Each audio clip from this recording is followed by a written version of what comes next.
Now image formation with concave mirror.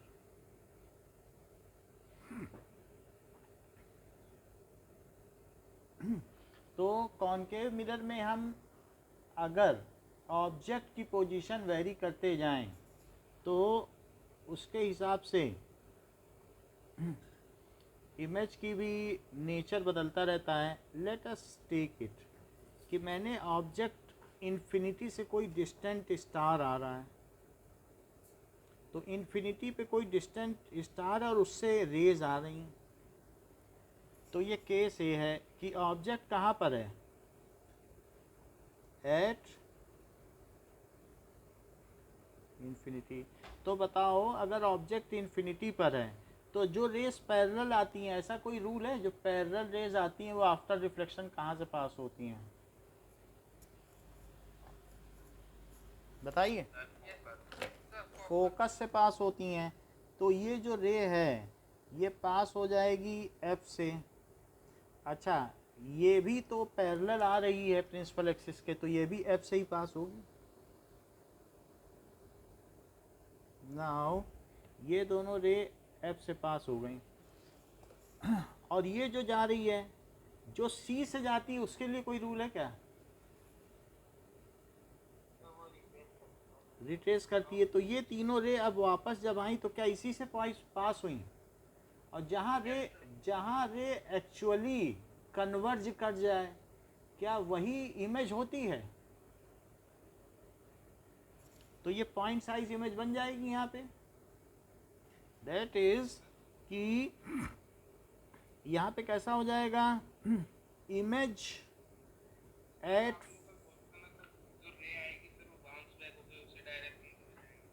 जैसे ये गई तो जो पैरेलल होती है वो कहाँ से पास होती है, फोकस से, क्योंकि यहाँ से सी से परपेंडिकुलर डालोगे कि नहीं. अब परपेंडिकुलर डालोगे तो वो तो हमने रूल लिखा दिए होंगे, रूल लिखा दिए हैं तो उससे आपने पढ़ा होगा कि कहाँ से जब परपेंडिकुलर डाला जाएगा तो सी से परपेंडिकुलर डाला जाएगा. तो सी से हमने परपेंडिकुलर डाल दिया, तो परपेंडिकुलर डालने के बाद देखो उतने ही एंगल पे जा रही कि नहीं लौट के, बताओ.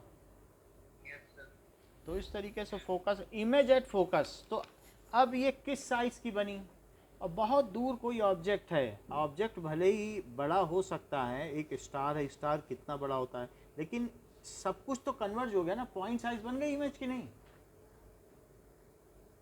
सारी रेज अगर एक ही पॉइंट पे मिल जाए तो इमेज एट फोकस और कैसी कैसी बनेगी, हाईली डिमिनिश्ड. हाईली डिमिनिश्ड का मतलब निश्ड, that is point sized, point sized, point size बनेगी. और क्या ये रियली कन्वर्ज हो रही है किसी पॉइंट पर, वास्तव में मिल रही हैं. सो यस, सो इसलिए क्या इमेज रियल बनेगी, और रियल बनेगी तो क्या इन्वर्टेड बनेगी. तो बताइए ऑब्जेक्ट कहाँ है, एट इन्फिनिटी, इमेज कहाँ है, फोकस पर. इतनी बात समझ में आ गई. ऑब्जेक्ट अगर इन्फिनिटी पर होगा तो इमेज एट फोकस पर होगी. तो अब दूसरा पॉइंट देखते हैं कि बी केस,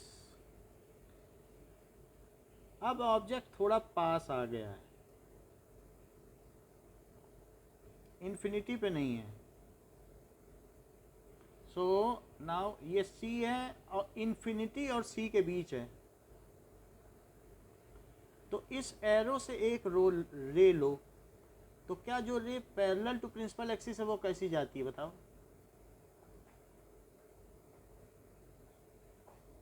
फोकस से गुजर जाएगी. और एक रे लो पोल से, जो पोल से जाएगी वो कैसी जाएगी, क्या क्या उसी एंगल पर जाएगी जिस एंगल पर आई है.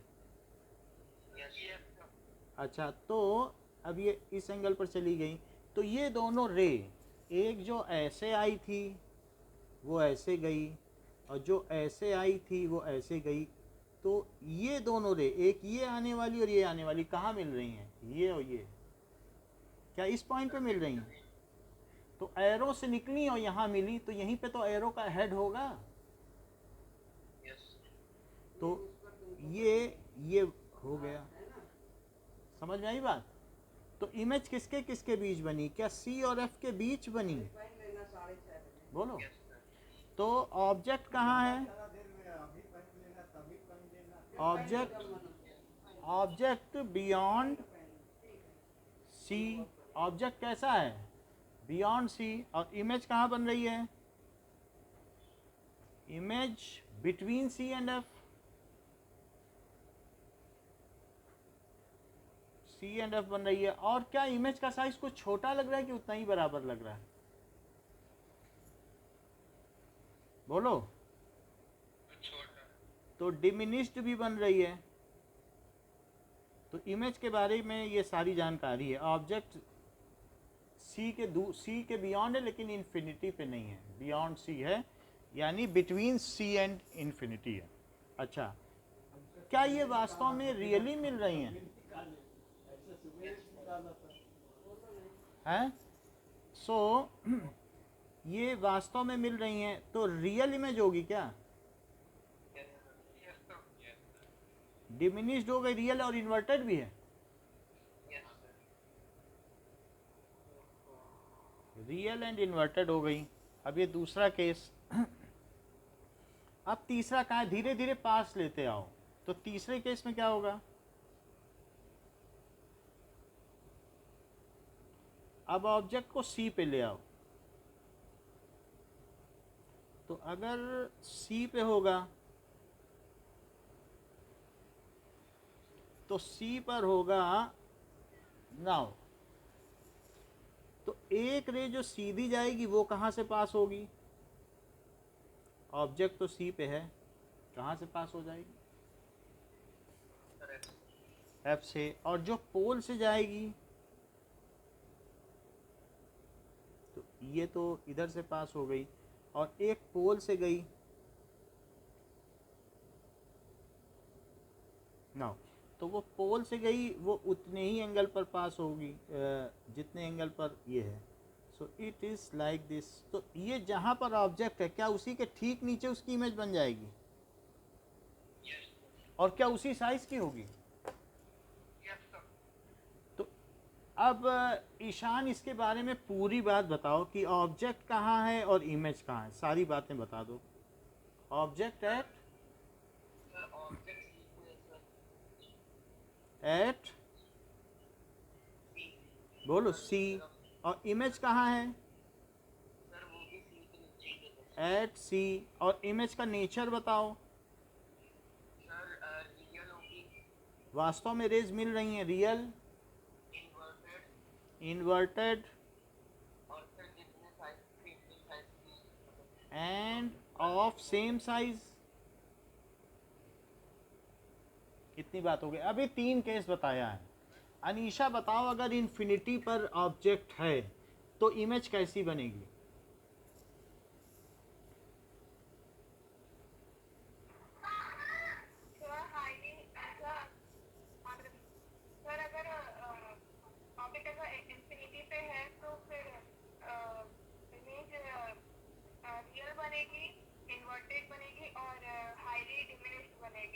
कहाँ पे बनेगी? पोजीशन भी बताओ। सही बताया। नाउ सृजन, ये मुझे बताइए कि अगर ऑब्जेक्ट बियॉन्ड सी है, सी के बाहर है, तो बताओ इमेज कहाँ बनेगी और कैसी बनेगी? Position and nature of image. Sir फिर इमेज सर सी और एफ के बीच में बनेगी सर, और सर वो डिमिनिश्ड होगी, और सर वो रियल भी होगी और इन्वर्टेड। हाँ। नाउ अस्मित, ये बताइए, अगर ऑब्जेक्ट सी पर है तो इमेज की पोजीशन और नेचर क्या होगा? अगर सी पे है तो सर वो जस्ट सी के नीचे बनेगी, और सर सेम साइज होगा, और real and inverted. Real and inverted. Ishan, अगर हम ऑब्जेक्ट को इन्फिनिटी से धीरे धीरे सी तक लेते आए तो इमेज का साइज छोटा होता जाएगा कि बड़ा? सर छोटा होता जाएगा। अब आप देख लो, पहले पॉइंट साइज बन रही थी, अब थोड़ी बड़ी बनी, अब और थोड़ी बनी बनी, अब आप जो कहोगे हमें मानना पड़ेगा। बोलो। सर बड़ी होगी। हाँ, पहले तो पॉइंट साइज थी ना। अब देखो, अब धीरे धीरे मैं ऐसा करता हूं कि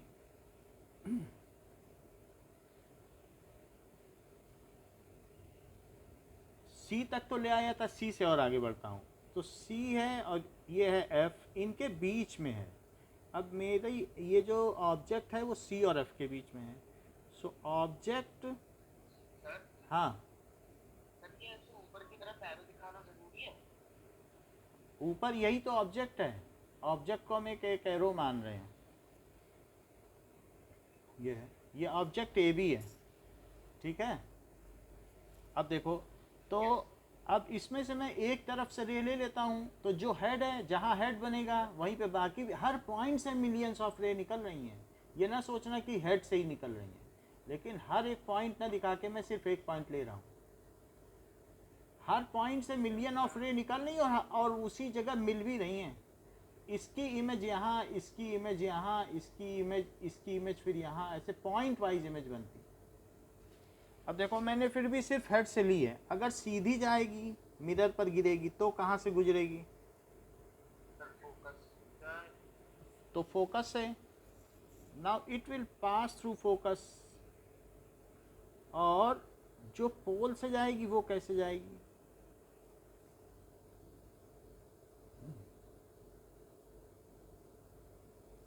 क्या वो उतने ही एंगल पे चली जाएगी? तो क्या ये जो इमेज बनी, ये दोनों एक दूसरे को यहाँ काट रही हैं ना? तो अब देखो, तो ये एक रे है, फिर ये रिफ्लेक्टेड रे, ये इंसिडेंट रे, ये रिफ्लेक्टेड रे, यहाँ पे इसका हेड आया, एक्चुअली मिल रही है रे। तो यहाँ पर जहाँ हेड आया वहीं पर मैं इसका एरो बना दूँ और ये हेड है। तो इसके बारे में आप प्रांजल मुझे बताइए कि ऑब्जेक्ट तो मैंने आपको बता दिया है, अब मुझे इमेज की पोजीशन और साइज बता दीजिए।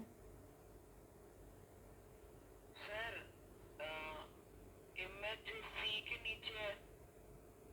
यानी इमेज कहाँ बन रही, क्या बियॉन्ड सी? सर वो जो जहाँ पे अपने नीचे एरो किया है वहाँ पे हाँ, नीचे बन रही, लेकिन सी के बाहर है कि सी के अंदर है? सी और पी के बीच में है, बताओ। बियॉन्ड सी के बाहर है तो बियॉन्ड सी बोलो। Okay sir, beyond C. D वाला समझा नहीं। अच्छा, कौन वाला? डी ना? ले लेना चाहिए सर। अच्छा देखो, पार्ट में डी वाले में ऑब्जेक्ट कहाँ है?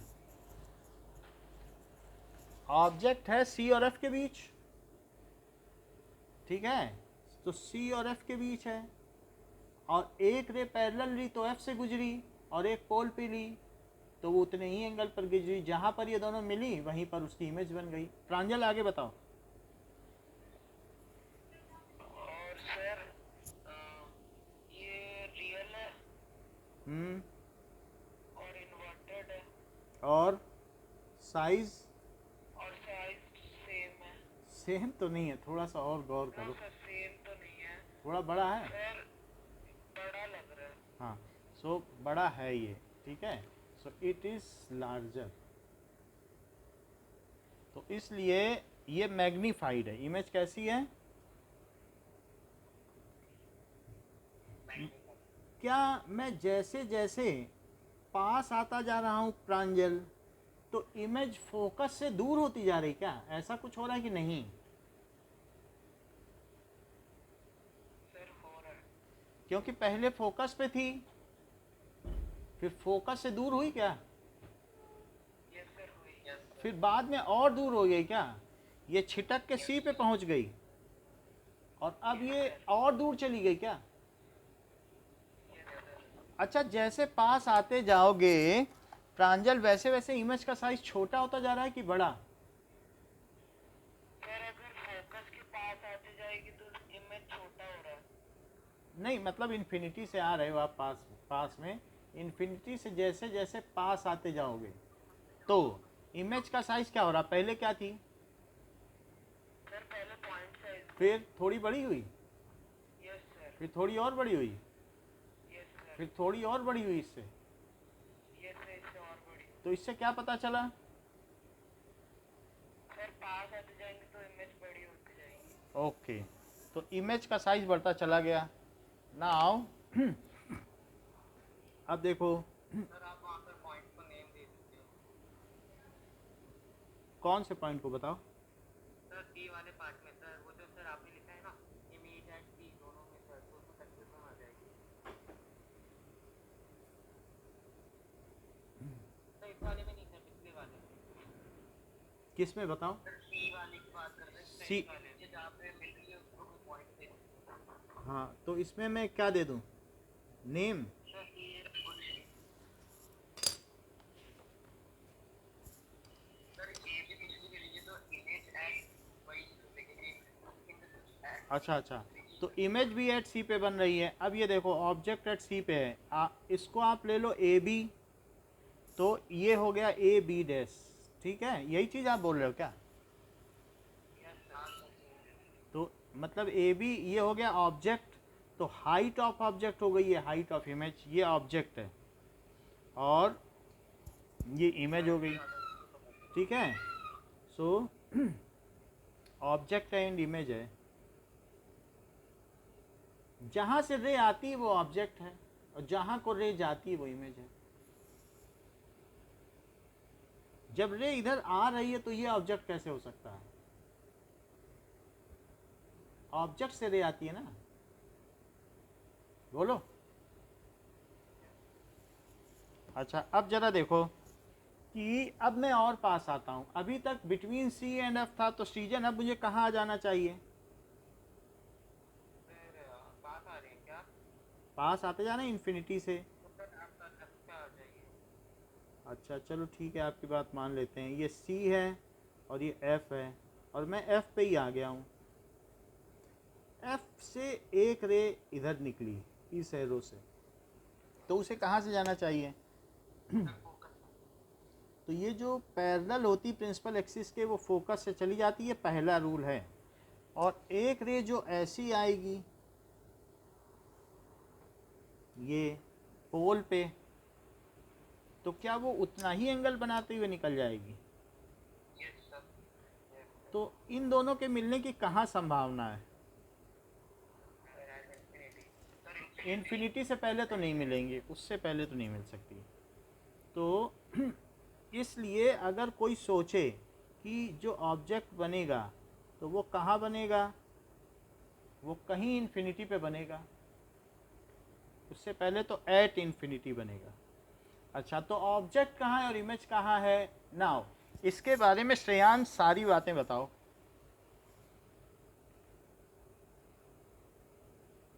बताओ श्रेयान, ऑब्जेक्ट कहाँ है? सर ऑब्जेक्ट सी पे है। सी पे तो नहीं है, देख लो।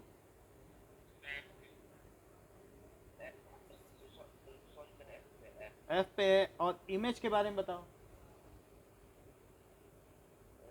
इमेज सर इमेज वाला एट इन्फिनिटी कहाँ पे ये मिलेंगी? इन्फिनिटी। At infinity. अच्छा और क्या बड़ी बनेगी? हाँ सर। क्या हाईली मैग्नीफाइड, बहुत बड़ी बनेगी? Yes sir. क्योंकि इन्फिनिटी पे तो यहाँ से अगर हम लेंगे तो ना जाने कितनी बड़ी बनेगी। और कैसी होगी? रियल होगी कि वर्चुअल?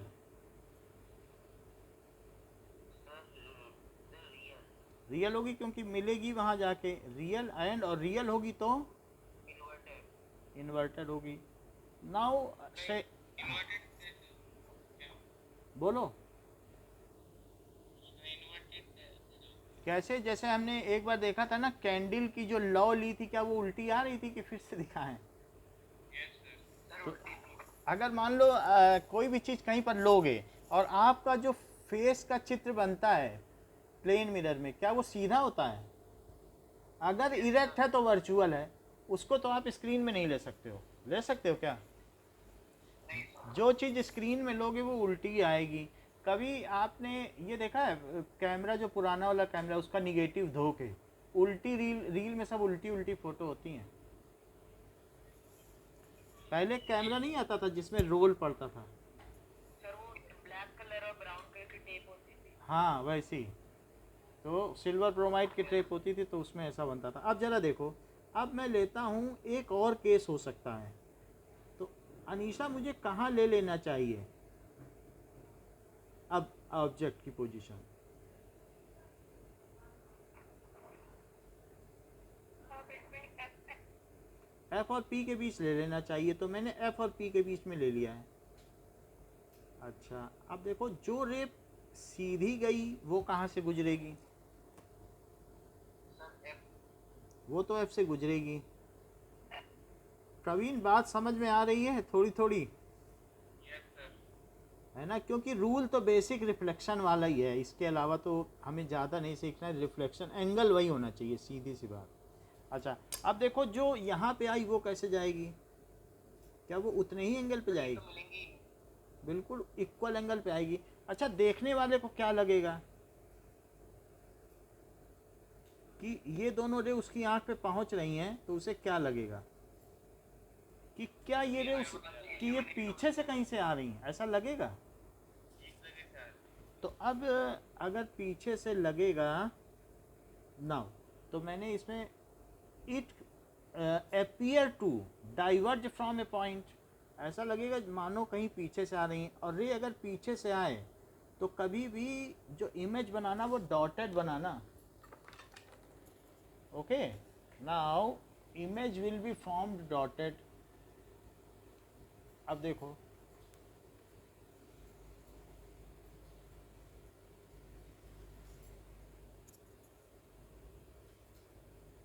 ये तो अब ये जब पीछे मिल गई, नाउ यश मुझे बताइए ऐसे केस में ऑब्जेक्ट कहाँ है और इमेज का नेचर क्या है? देखो मैंने डॉटेड बनाया है, नहीं तो ये मैक्सिमम 50% बच्चे ये गलत कर देते हैं कि रे मिली नहीं वहाँ पे और इमेज डॉटेड, इमेज को वो जो है बोल्ड बना देते हैं। बोल्ड नहीं बनाना है। मिरर के पीछे अगर इमेज बन रही तो उसे कैसा बनाना है? Dotted, sir dotted. क्योंकि वहाँ रे मिली नहीं। अब मुझे ये बताओ यश कि ऑब्जेक्ट कहाँ है, इमेज कहाँ है और उसका नेचर क्या क्या है? Sir object between F and P, sir उसका नेचर है सर वो वर्चुअल वर्चुअल इमेज है। एट वो सर वो सेम साइज की होगी। सेम साइज लग रहा है ये, और ये सेम साइज लग रहा है आपको?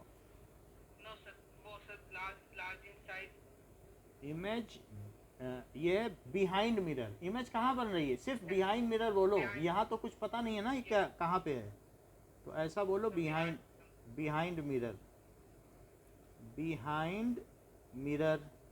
तो ये इसकी पोजीशन हो गई। और आपने क्या बताया? Sir image is virtual. Virtual है, और क्या है? क्योंकि वो स्क्रीन पे तो ली नहीं जा सकती, रे वास्तव में मिल ही नहीं रही, वो तो फैल रही हैं। Virtual and erect. इरेक्ट। और आपने क्या बताया? बड़ी बनी क्या? Yes sir. अच्छा, मैंने आपको पहले भी दिखाया था कि इस तरीके का मिरर से कि जो इमेज बनेगी तो उसमें ये बात हमने आपको बताई थी कि मेरा चेहरा काफ़ी बड़ा दिख रहा था। एक बार नहीं दिखाया था? दो मिरर से अलग अलग दिखाया था। तो ये इससे जैसे मैंने दिखाया था, तो यहाँ पर जैसे now my face is looking large, जबकि दूसरे वाले से दिखाया था, मतलब अगर मैं इसको पास लाता जाऊँ, now my face will look magnified. और दूसरे वाले से ये छोटा कौन केव है क्या? ना बड़ा कॉनकेव भी ले लेंगे, तो इसमें क्या होगा कि ये देखो, मतलब जो भी मेरा फेस है ये कैसा होगा? It is magnified. और अगर मान लीजिए मैं दूसरा ले लूँ कॉन्वेक्स मिरर, तो कॉन्वेक्स मिरर में क्या होगा?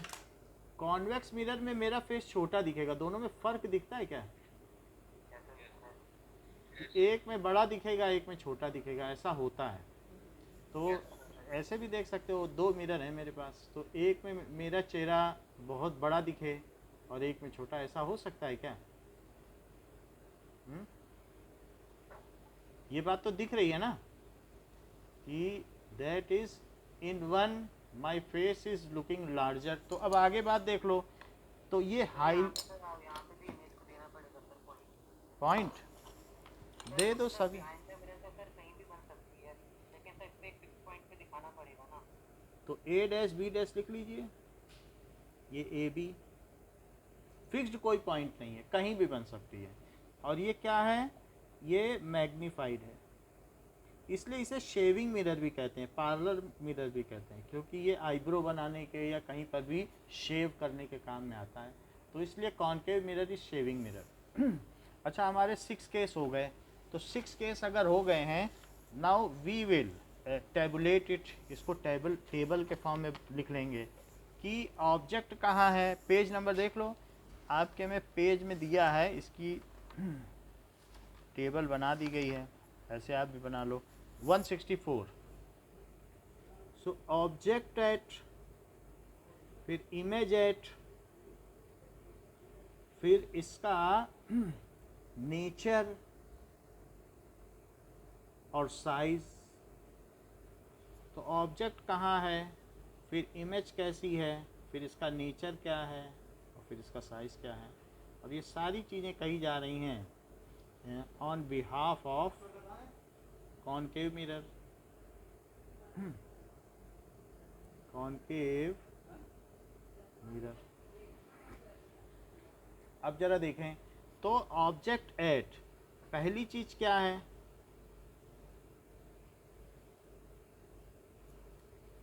कि ऑब्जेक्ट एट इन्फिनिटी। यस, पूरा कराओ। ऑब्जेक्ट एट इन्फिनिटी, तो बाकी चीजें बताओ।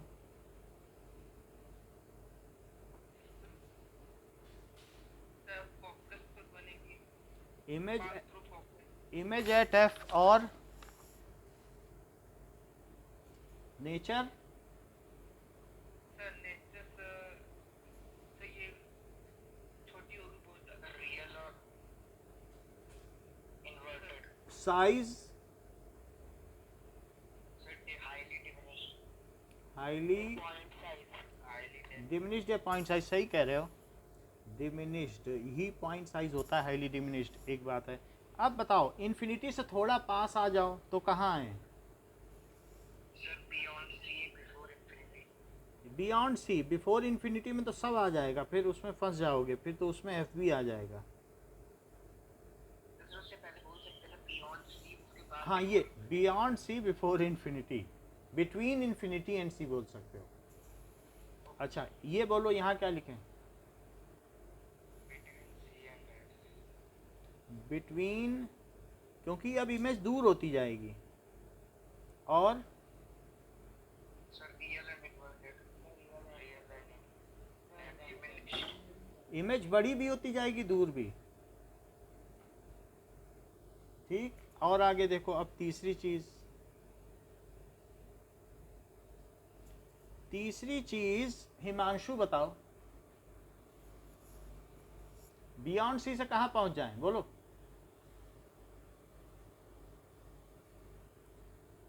अमित बेटा आप बताओ।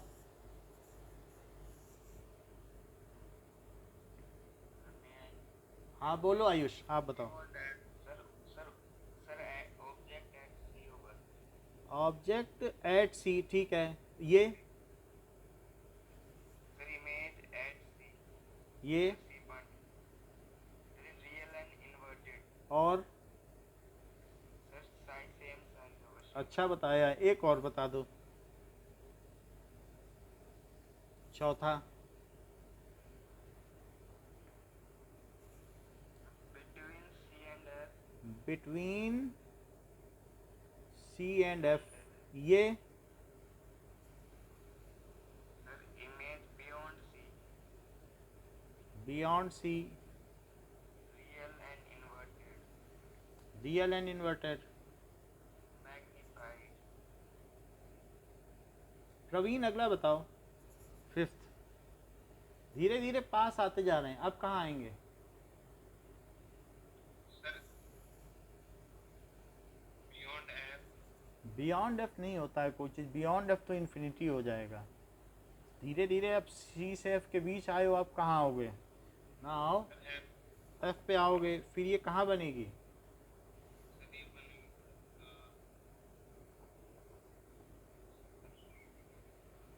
बी। बोलो, अस्मित बताओ कहाँ बनेगी अगर एफ पे रखोगे तो? सर ये सब पैरेलल जाएगी सर इन्फिनिटी। तो एट इन्फिनिटी बन गई, और सर लार्ज होगी। रियल एंड इन्वर्टेड भी होगी, और कितनी मैग्नीफाइड होगी? डायरेक्ट होगी ना। बोलो, हाईली वर्चुअल एंड डायरेक्ट होगी ना। हाईली मैग्नीफाइड होगी। सर बी एंड एफ में होता है सब। अच्छा, अब एक और केस लो। सो हाँ, अब सिक्स केस लो। सिक्स केस प्रांजल बताओ। सर एफ और बी के बीच F and P, object between F and P, between लिखना पड़ेगा। सो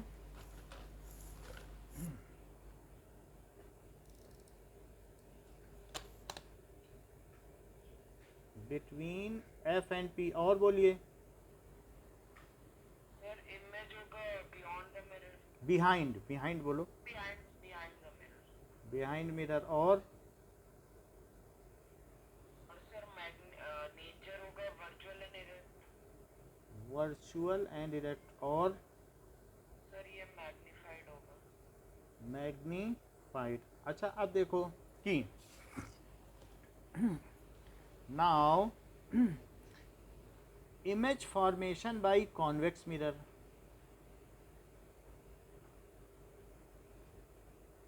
इसमें दो केस हैं।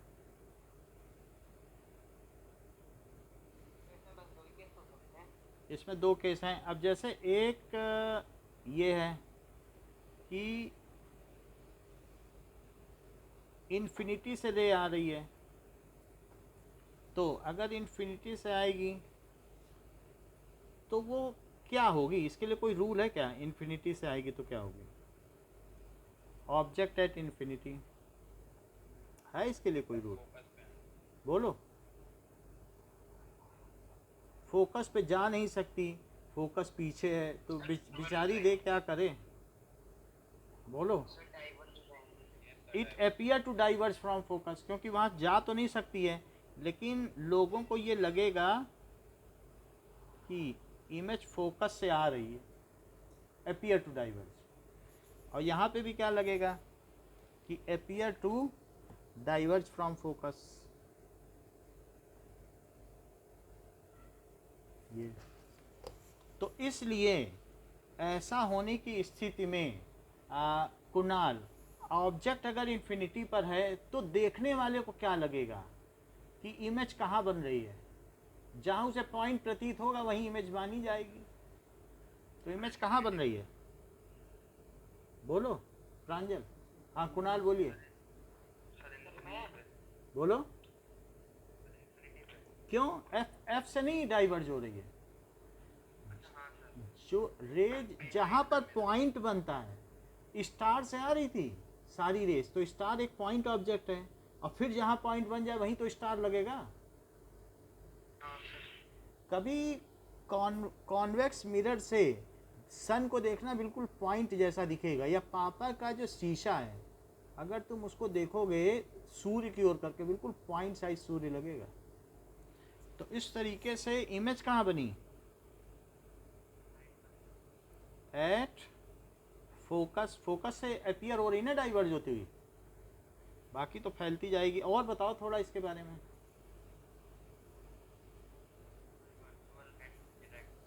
वर्चुअल भी बनेगी क्योंकि वास्तव में मिल तो रही नहीं है, और इरेक्ट और साइज होगा या पॉइंट साइज हो जाएगी, या हाईली डिमिनिश्ड भी बोल सकते हो,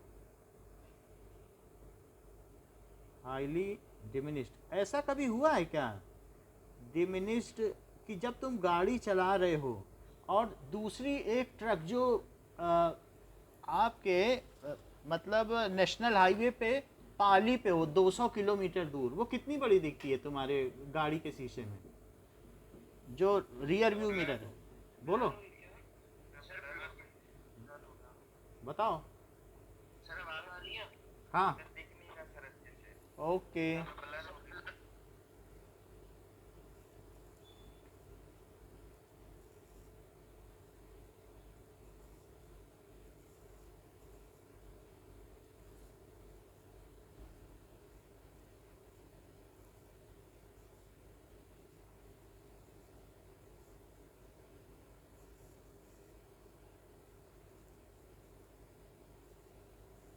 नाउ अब देखो, तो जो ट्रक बहुत पीछे है, अभी ठीक है? ये बताओ, जो ट्रक बहुत पीछे है, करीब 1 किलोमीटर दूर है, वो आपके रियर व्यू मिरर में बाइक में कितना बड़ा दिखता होगा कि दिखता ही नहीं है? सर वीडियो नहीं दिख रहा। वीडियो वीडियो नहीं दिख रहा है? दिख रहा है सर, दिख रहा है तो देखो, अपना वाला ऑन ऑफ करो। अच्छा, सर वो एकदम जूम हो गया था। हाँ अभी ठीक है? यस सर अभी ठीक है। अच्छा, तो जो ट्रक 1 किलोमीटर दूर है, तो वो कितना बड़ा दिखेगा आपके रियर व्यू मिरर में कि दिखेगा ही नहीं? सर संकेत में दिखेगा। अरे आपकी जो रियर व्यू मिरर है, बाइक का मिरर, उसमें 1 किलोमीटर दूर का भी ट्रक दिख जाएगा। वो थोड़ी ना दिखेगा, वो पॉइंट साइज है। तो जब एक ट्रक नहीं देख पा रहे हो तो सन को देख लोगे क्या, जो बहुत दूर है? नहीं सर। दिख नहीं सकता, वो पॉइंट साइज ही बनेगा। जब बहुत पास आएगा तब थोड़ा दिखेगा, और वो भी बहुत छोटा ट्रक दिखेगा। है बात कि नहीं? Yes sir. तो अब दूसरा केस इसका बनता है कि वो कहीं भी आ जाए पास में। तो एनीवेयर, नाउ ऑब्जेक्ट को आप कहीं पर भी रख दो, इट डज नॉट मैटर, क्योंकि इधर कहीं सी और एफ है ही नहीं, तो यहाँ आप कहाँ दिखाओगे सी और एफ? वो सब तो इस साइड है। ऐसा this is not the case, case बनता भी नहीं है कि दिखाया जा सके। जब यहाँ सी है ही नहीं तो कहाँ दिखाओगे बिटवीन सी एंड एफ? दो ही केस बनते हैं। तो अब इस तरीके से अदर देन इन्फिनिटी, एक ऑब्जेक्ट एट इन्फिनिटी है, दूसरा क्या है? Object other than infinity. Other than infinity या इन्फिनिटी की जगह बस ये है इन्फिनिटी एंड पोल। बुक में लिखा है between infinity and pole. Infinity and pole, ये पी है। तो यहाँ पे एक ऑब्जेक्ट रखा है और एक रे ऐसे आ गई, तो इसके लिए क्या रूल है? अगर मान लो पैरेलल आ गई तो क्या करेगी? है कोई rule? It appear to, first rule है। फर्स्ट रूल क्या कहता है? ऐसा लगेगा appear to come from focus या appear to diverge from focus, ऐसा लगता है। कम फ्रॉम फोकस भी बोल सकते हो, एक ही रे है तो जब ज़्यादा हो तो डाइवर्ज लगाना ठीक है, एक में थोड़ी ना लगाएंगे। Appear to come from focus. अच्छा, दूसरी रे जो पोल से जा रही है उसका क्या होगा?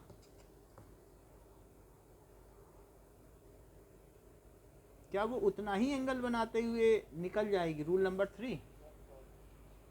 सो ये इतना ही एंगल बनाते हुए निकल जाएगी, और ये दोनों रे किसी देखने वाले को दिखाई पड़ेंगी, एक ये और एक ये। बहुत मतलब बड़ी आँख चाहिए इसको देखने के लिए। तो एक ये रह गई और एक ये रह गई, तो जो देखेगा उसे लगेगा ये रे कहीं पीछे से आ रही है, जो दोनों रे देख पाएगा। और ये भी इसको भी पीछे मिलाएगा और इसको भी पीछे मिलाएगा, दो रे हैं कि नहीं?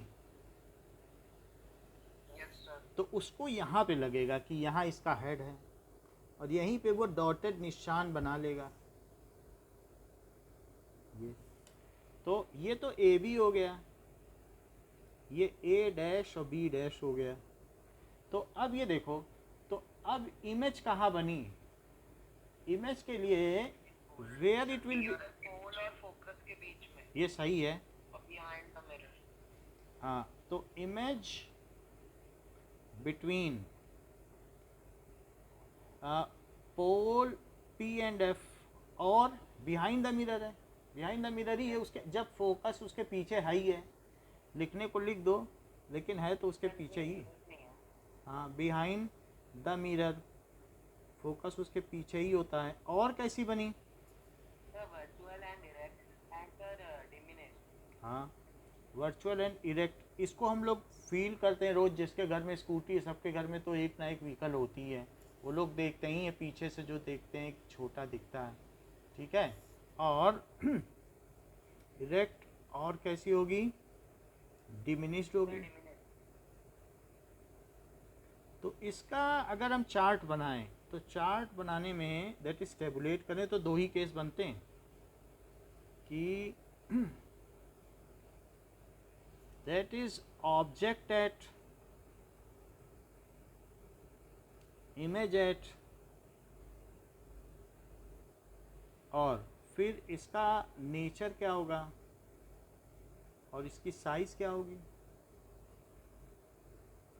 तो फर्स्ट और second, now first case Anisha बताओ, इसको टेबल को पूरा कराओ।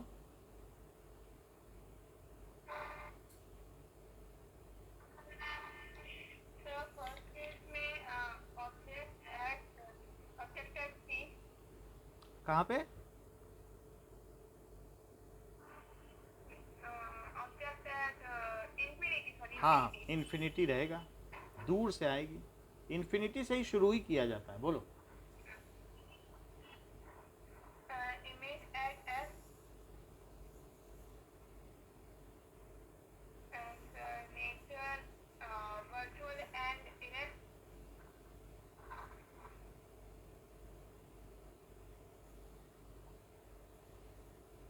And size highly diminish. सही बताया है, अगला बताओ।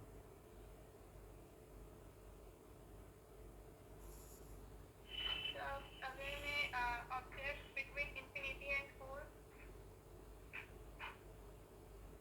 हम्म,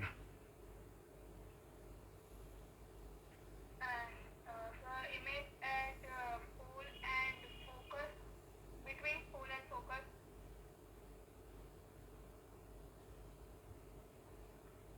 और nature vertical and erect and size diminished. ठीक है, इतनी बात तो आपको पता चल गई कि now we will see uses of convex mirror and concave mirror. Uses of convex mirror, जैसे अफवाह में या और कहीं जाओ तो वहाँ शॉप में कॉन्वेक्स मिरर लगा होता है, उसमें पूरी शॉप की चीज़ें दिखाई पड़ती हैं, होता है कि नहीं? या कहीं गुरुद्वारे के सामने जाओ तो उसमें बहुत पूरी रोड ही दिखाई पड़ जाएगी। तो यूजेस क्या है? जो हमारे बाइक का मिरर है वही वहाँ लगा हुआ है। इसका है कि uses of convex mirror, it is used eight blind corners. बहुत बड़ी पहाड़ी है और पहाड़ी के उधर से रोड अगर इधर आ रही है तो बताओ पीछे की चीज़ आपको दिखेगी क्या? पहाड़ी के पीछे की। नहीं सर। तो क्या यहाँ पर एक मिरर लगा देने ठीक रहेगा जिससे पीछे का भी दिखे और इधर का भी दिखे? इधर से कोई बाइक जाए हाँ सर। तो वो भी उसे देख ले, कार जाए तो वो देख लेगी कि यहाँ पीछे से क्या आ रहा है। सो इट इज़, ये कहा जा सकता है कि it is used eight blind corners. दूसरा हॉर्न ना दे तो कम से कम ये तो पता चल जाए कि गाड़ी आ रही है, हम हॉर्न दे दें। वैसे तो दोनों को हॉर्न देना चाहिए ऐसी स्थिति में। सो ब्लाइंड कॉर्नर्स ऑफ रोड, और दूसरा इन शॉप्स, शॉप्स पर भी होता है कि ये चीज़ यूज़ की जाती है। और इन रियर व्यू मिरर, क्या आपकी बाइक में भी होता है, इन ऑटोमोबाइल्स में? Yes sir. View mirror of automobiles, ये सारी चीज़ें हैं, इन सब के काम में आता है। So why you are using rear view mirror in automobile? So that it covers a large area behind, back side का लार्ज एरिया करे, so that it, ठीक है, gives image ऑफ क्या है, it gives image of all vehicles behind us and covers a large area and gives erect image। बहुत सारे traffic को बता दे, कोई एक ट्रक का पहिया ही दिखाए तो क्या वो अच्छा रहेगा? कवर्स ए लार्ज एरिया को कवर करे एंड, ठीक है, गिव्स इरेक्ट इमेज। उल्टी ट्रक दिखाए वो भी अच्छा नहीं, हमें कंफ्यूज कर देगा।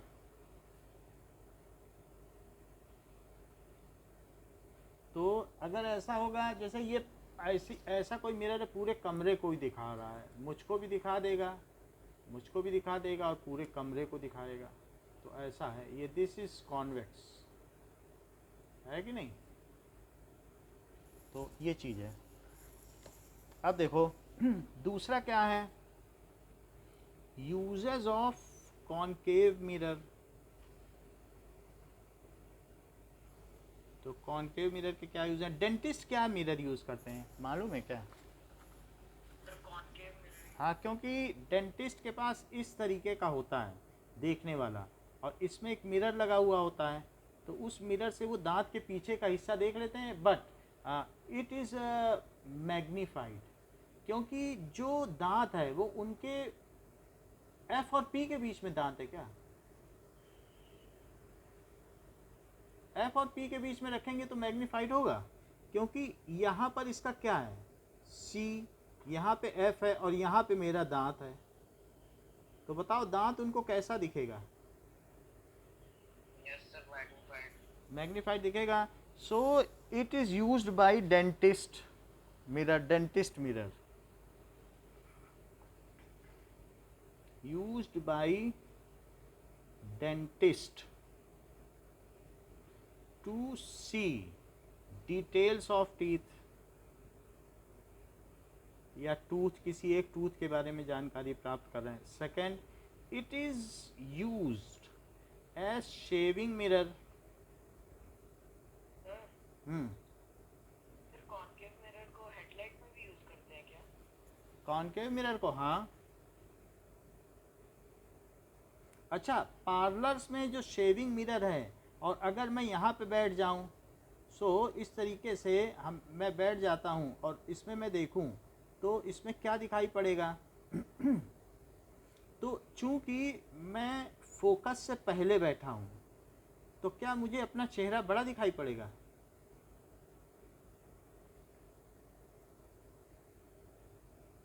बोलो।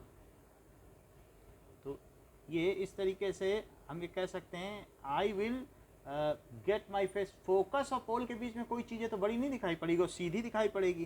तो now I can see the details of my face which will be larger, तो मुझे अब बड़ा दिखाई पड़ेगा, ये चीज़ है, ठीक है। तो I will see myself as larger, एक ये बात है। और देखो कि अगर तीसरी चीज़, अगर मैं ऐसे लगाऊं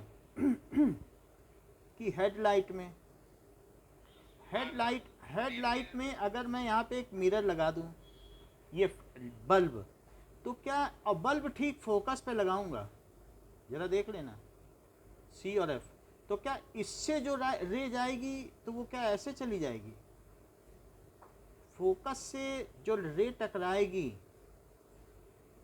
any ray which comes from focus after reflection becomes parallel to principal axis, ऐसा भी कोई रूल है क्या? any ray जो फोकस से आती हो वो रिफ्लेक्शन के बाद क्या पैरेलल हो जाती प्रिंसिपल एक्सिस के? तो ये जो हेडलाइट है, ये कार की हेडलाइट, क्या इसकी बीम बहुत दूर दूर तक जाएगी? क्योंकि सीधी जा रही है, और सीधी रे कितनी दूर जाएगी? डाइवर्स तो नहीं कर रही है, तो इट विल बी, ये सारी कैसी होंगी? ये रे एक तो सीधी इसी से निकलेगी और ये निकलेगी, तो जब भी कोई भी रे क्या होती है? पैरेलल होती है। हम लोग जब लद्दाख में ड्यूटी करते थे, गार्ड ड्यूटी, तो सर्च लाइट से देखते थे और बीच के जो 100 किलोमीटर दूर का पहाड़ है, वहाँ पे लाइट देखते थे कि कोई मूवमेंट तो नहीं आ रहा है, चीनी सैनिक तो नहीं आ रहे, थ्वाइस में थे हम लोग। तो सर्च लाइट की जो बीम है 100 किलोमीटर तक दिख जाता है। भाई, वहाँ पर तो एक एटमॉस्फेयर नहीं है, डस्ट फ्री है, तो जो सर्च लाइट होती है इतनी बड़ी होती है। और इस सर्च लाइट में पीछे तो बैटरी होती है, ये कॉनकेव मिरर है और ये उसका हैंडल होता है, और इस यहाँ पर एक बल्ब होता है। बल्ब कहाँ पे, क्या फोकस पे है? एयरफोर्स। अब ये देखो, तो ये देखो, क्या ये ऐसे जाएगी लाइट? बोलो। ट्वाइस में भी तो है ना एयरफोर्स, ये चीज़ है। तो ये आप देख रहे हैं कि कितनी दूर जाएगी। If parallel beam is there, तो इसको क्या कहेंगे? Search light. और टॉर्च में भी है ये। और ये क्या है? ये हेड लाइट है क्या? बताइए। तो इस तरीके से हम देख रहे हैं, it is used in headlight and back light of automobiles. अच्छा, बैक लाइट में इतनी ज़रूरत नहीं है, क्योंकि बैक लाइट में तो सिर्फ रोशनी दिखनी चाहिए, किसी की आंख में तो नहीं पड़नी चाहिए, है ना? तो लेकिन लगाते सब जगह ऐसे ही हैं कि एक्चुअली क्या है कि हमारी लाइट से जो वो ज़मीन की तरफ सिर्फ डायरेक्टेड होता है कि पीछे वाले को भी रोड दिख जाए। और खैर उसमें पावर इतनी नहीं होती, लेकिन दोनों जगह ही कॉनकेव यूज़ होता है।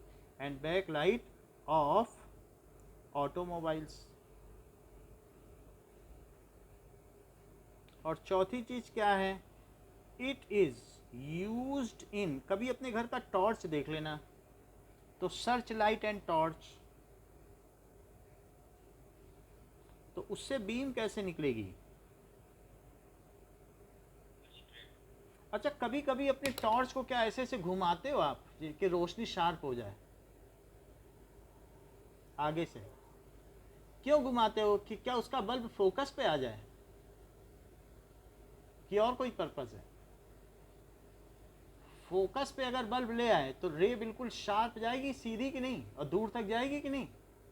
अगर फोकस से हट गया है बल्ब, क्योंकि उसके लिए आगे चूड़ी इसीलिए लगी है, क्योंकि जो क्या है, बाजार में आने वाले बल्ब अलग अलग साइज और हाइट के मिलते हैं। कभी वो थोड़ा सा लूज हो गया बल्ब, वो तो रोटेट होकर लगता है, तो वो डिसेंट्रलाइज हो गया, फोकस से हट जाएगा तो सब रे बिखरेंगी और कहीं लाइट जहाँ डालना जाओगे पड़ेगी नहीं। अब आपको पूरी सीढ़ियों में डालनी, वो जा ही नहीं रही ठीक से, तो क्या करोगे? टॉर्च घुमाओगे कि नहीं आगे से? तो इस तरीके से। और कभी कभी ऐसा भी हो सकता है क्या कि कॉनकेव मिरर हो और उससे लोहा पिघला दो? बोलो। Concave mirror is used as furnace, ठीक है, इन मेटलर्जी ऑफ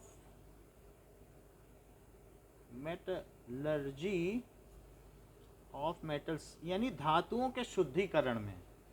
मेटल्स की मेटलर्जी यानी धातुओं के, जो धातु होती है के शोधन में। It is for purification.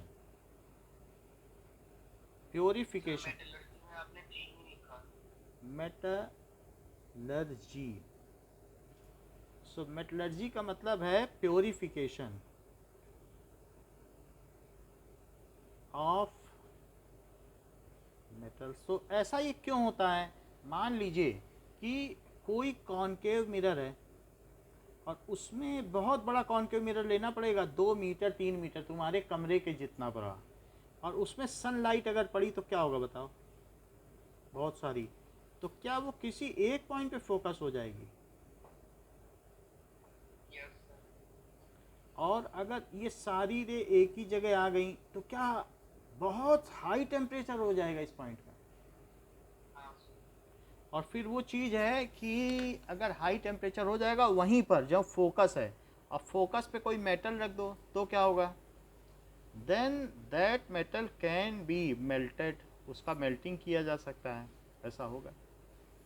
Now अब हम देखेंगे कि मैग्नीफाइंग ग्लास में भी यही काम होता है कि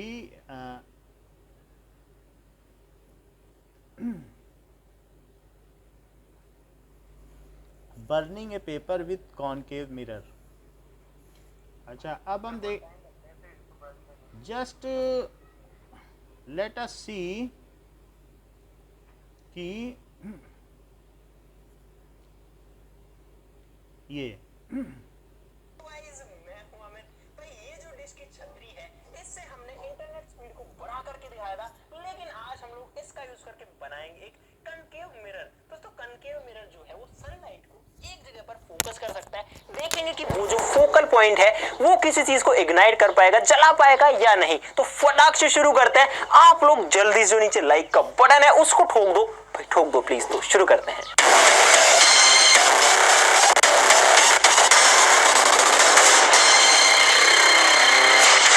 दोस्तों, ये जो छतरी है इसका साइज देखो काफी बड़ा है और ये काफी सारी सनलाइट को एक जगह फोकस कर सकती है। तो इसको तो रखते हैं और हम जो है इस तरीके के भाई कांच के पीसेस का यूज करेंगे। देखो, ये जो पीसेस है ना, ये मिरर के कटे हुए टुकड़े हैं जो कि डेकोरेशन वगैरह में यूज होते हैं, बट हम इनको चिपकाएंगे इस एंटीना के ऊपर, इस छतरी के ऊपर।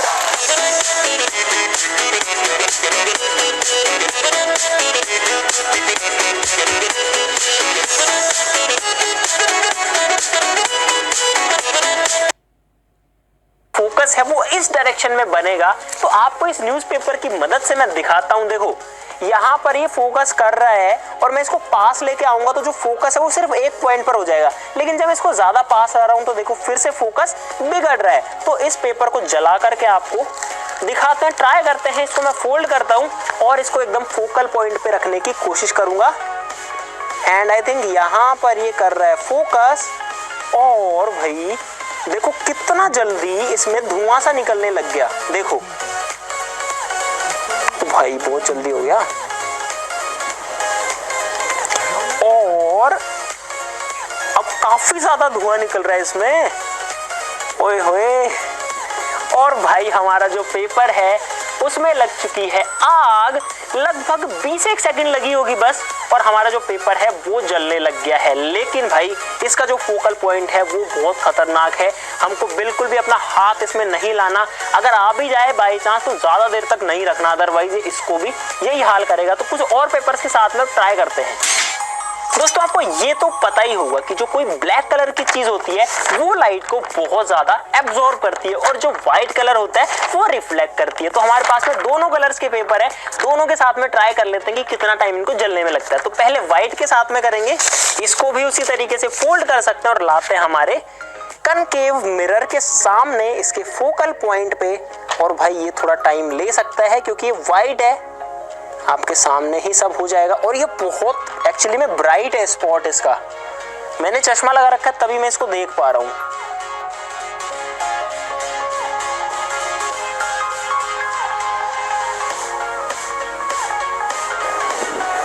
और भाई जो व्हाइट पेपर है वो बिल्कुल नहीं जल रहा है। लगभग मैंने इसको 1.5-2 मिनट पकड़ लिया, बट इसके ऊपर कुछ नहीं हुआ। तो भाई अब ट्राई करते हैं ब्लैक पेपर के साथ में और देखते हैं कि इसको कितना टाइम लगता है। इसको भी फोल्ड कर लेते हैं और लाते हैं हमारे मिरर के सामने। थोड़ा अच्छे से कर लेता हूँ फोल्ड।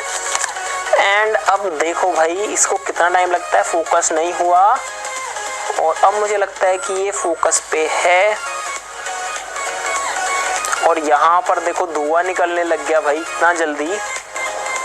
और भाई इस पेपर के ऊपर लग गई है आग। व्हाइट नहीं जलता, बट जो ब्लैक है वो वास्तव में काफी ज्यादा लाइट को एब्जॉर्ब करता है। तो एक और पेपर हमारे पास में पड़ा हुआ है, वेस्ट पेपर। तो भाई ये एक हमारे, तो यहाँ पर आपने क्या देखा? Now you have seen that कि कॉनकेव मिरर किस में यूज हो सकता है? क्या फर्नेस के लिए यूज हो सकता है? अगर मैं इसके फोकस पे क्या रख दूं, इफ आई, फर्नेस का मतलब भट्टी, एनीथिंग जिसमें कोई चीज़ जलाई जा सके।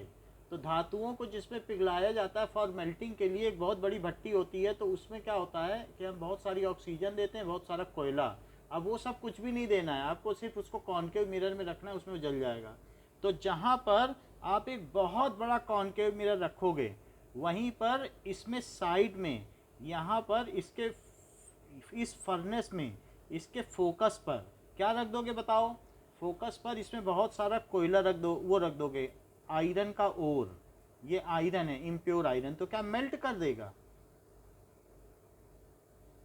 मिरर पे नहीं रखना है, मिरर के बगल में स्टैंड में रख के रखना है, ऐसे रख दिया, और ये सारी जो रेज आएंगी क्या वो इसी पे कन्वर्ज हो जाएंगी, सन से आने वाली? बोलो।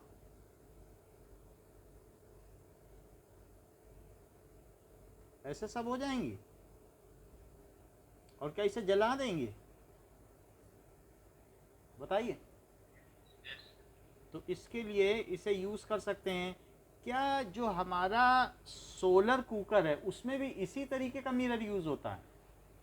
इन सोलर कुकर, तो सोलर कुकर कि आपको कुछ नहीं करना है, इसमें एक इस तरीके का ये है और ये एक यहाँ पर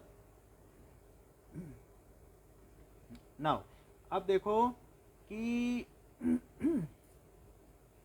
जैसे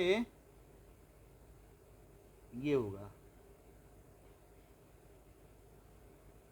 तो ये उसका ढक्कन हो गया और ये नीचे का हो गया। इसमें क्या होगा कि there will be concave mirror, इसके ऊपर ये चीज़ कॉन्केव मिरर होगी, कॉन्केव मिरर।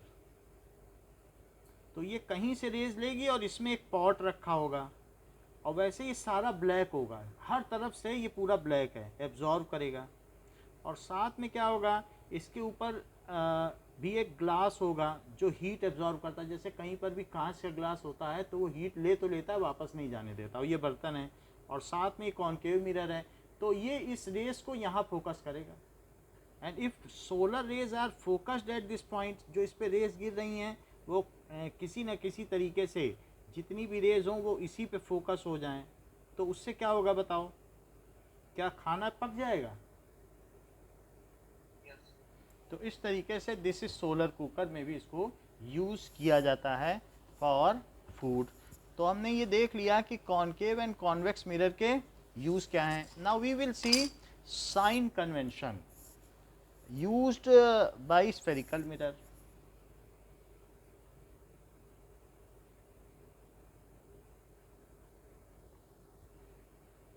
used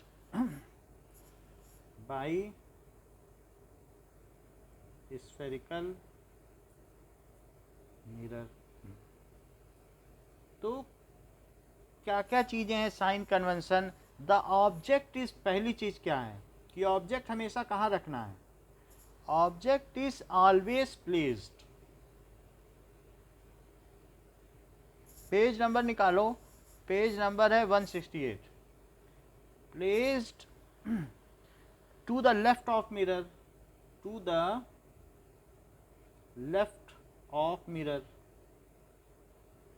मिरर के लेफ्ट में रखना है। तो हमने क्या ऐसा किया है, जितनी भी इमेजेस बनाई हैं, क्या जितनी भी इमेज हैं उन सब में लेफ्ट में ही रखा है ऑब्जेक्ट? देखो ऐसा किया है ना, चाहे कोई भी इमेज बनाई हो। So object is always placed, ये साइन कन्वेंशन है, आपको ऐसा करना ही है फिगर बनाने में। और दूसरी चीज कि the reflecting surface is to be placed at left.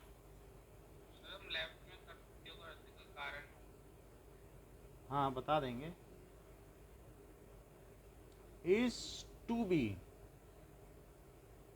Facing to left. तो एक तो पहली ये चीज हो गई, कारण हम बता देंगे। अब देखो दूसरी चीज क्या है कि all distance parallel to principal axis, जितनी भी डिस्टेंस हैं ये आपको कार्टेशियन साइन कन्वेंशन फॉलो करना है। कार्टेशियन साइन कन्वेंशन का मतलब है कि पहली बात तो हमने बताई कि इसे फेस किधर करना है, क्या लेफ्ट में फेस है? ऑब्जेक्ट किधर रखा है? क्या लेफ्ट में रखा है? ये देखो ओरिजिन कहाँ है, पोल क्या ओरिजिन पर है?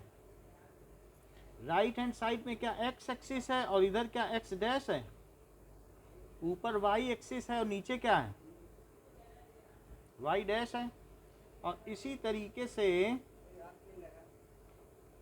ये देखो, अगर आपको कॉन्वेक्स मिरर रखना तो कैसे रखोगे? कॉन्वेक्स मिरर के लिए भी उसे पोल को यहीं रखोगे ओरिजिन पर। और ये क्या है? और ये y, और ये y डैश। अच्छा, distance of object from mirror is taken as u, इसको क्या मानेंगे? u।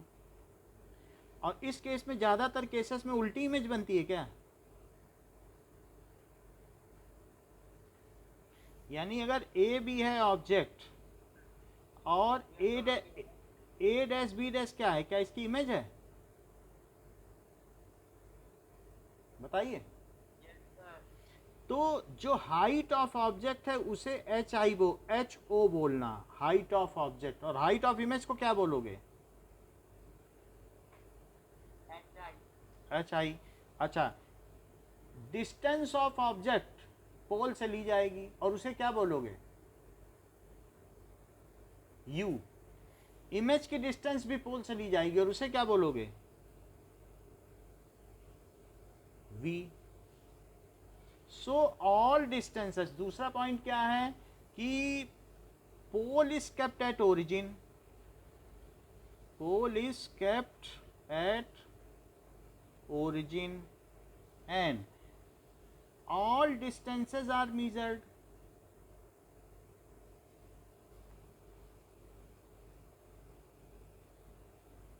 From pole. क्या हम सारी डिस्टेंसेस कार्टेशियन सिस्टम में भी क्या ओरिजिन से ही मेजर करते हैं क्या?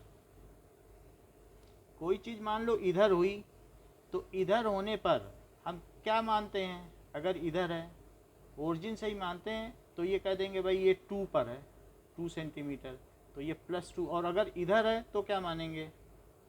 क्या -2 पे मान लेते हैं? -2 0 और इसे +2 0 ऐसे मानते हैं कि नहीं? सभी डिस्टेंसेस ओरिजिन से ली जाती हैं। So all distances are measured from pole. ठीक है। And sign is to be put as per new Cartesian sign convention system.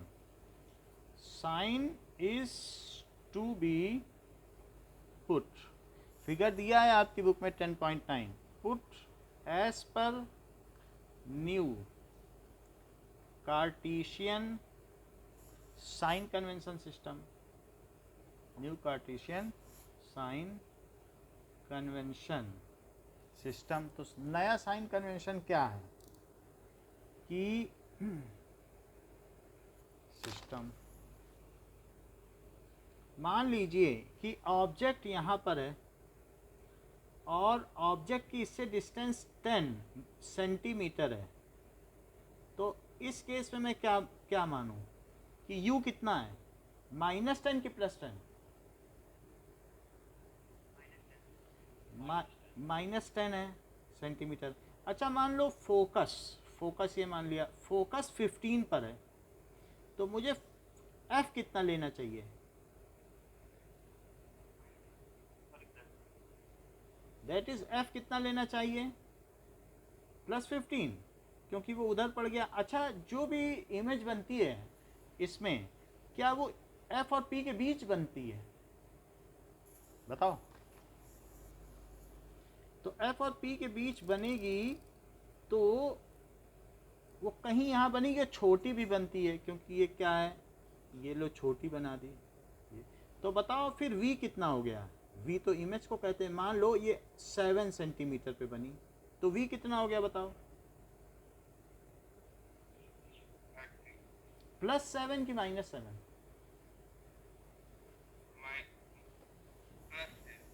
+7 centimetre. अच्छा, अब ऑब्जेक्ट मेरा ऊपर है और मान लीजिए ये 3 सेंटीमीटर का था और बनी इमेज 2 सेंटीमीटर की।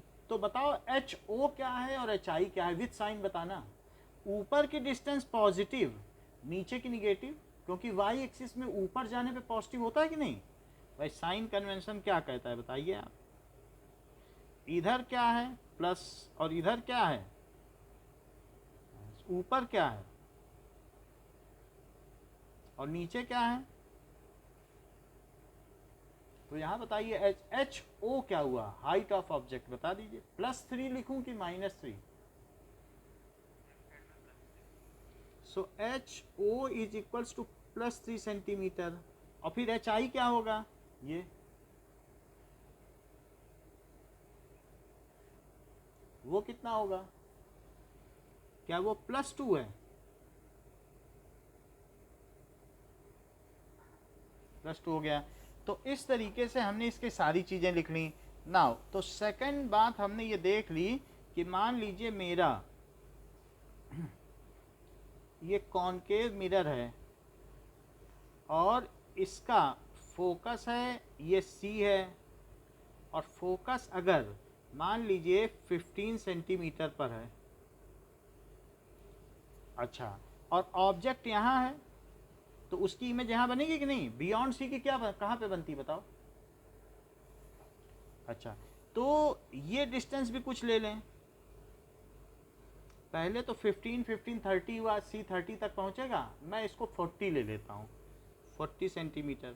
और ये जो मेरा ये है ये 20 पे बना कहीं 20 सेंटीमीटर, और ये 4 सेंटीमीटर था। तो अच्छा ये बताओ, अगर बियॉन्ड सी है तो इसका साइज क्या होगा, छोटा कि बड़ा ऑब्जेक्ट से, बताओ? छोटा। चलो छोटा कर लिया।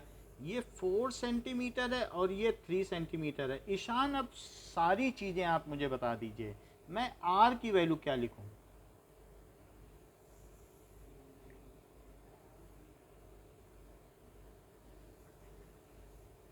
बोलो। चलो कोई बात नहीं, यश बताओ। -20 सेंटीमीटर। अब आप जाने, हमें क्या मालूम, आप तो फिर हमसे पूछेंगे। तो सीजन सीजन आप बता दीजिए, आर क्या लिखूं? +30 -30, ठीक, क्योंकि एफ फोकल लेंथ का डबल होगा। सही सही बताया। और फोकल लेंथ का डबल कर दिया, क्योंकि आर क्या होता है, सी से पी के बीच की डिस्टेंस होती है ना। Yes sir, radius of curvature. और क्या ये फोकल लेंथ का डबल भी होता है? Yes sir. तो इन्होंने ठीक बताया। नाउ यश मुझे बताओ एफ की क्या वैल्यू होगी? सर एफ की, सर मैं आई रीजन। नहीं नहीं, और भी लोगों को मैं ये देखता हूँ, पता तो लग रहा है कि नहीं लोगों को। वो तो बोलो यश। कुणाल आप बताओ बेटा। -15। सही बताया है, -15। यश मुझे बताओ यू क्या है?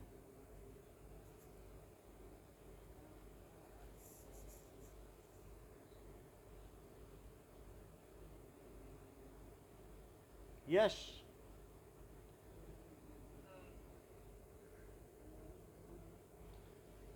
अनीशा यू क्या है?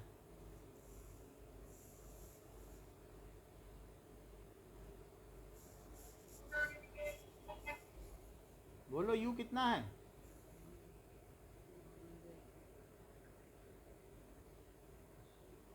ओके सृजन यू कितना है?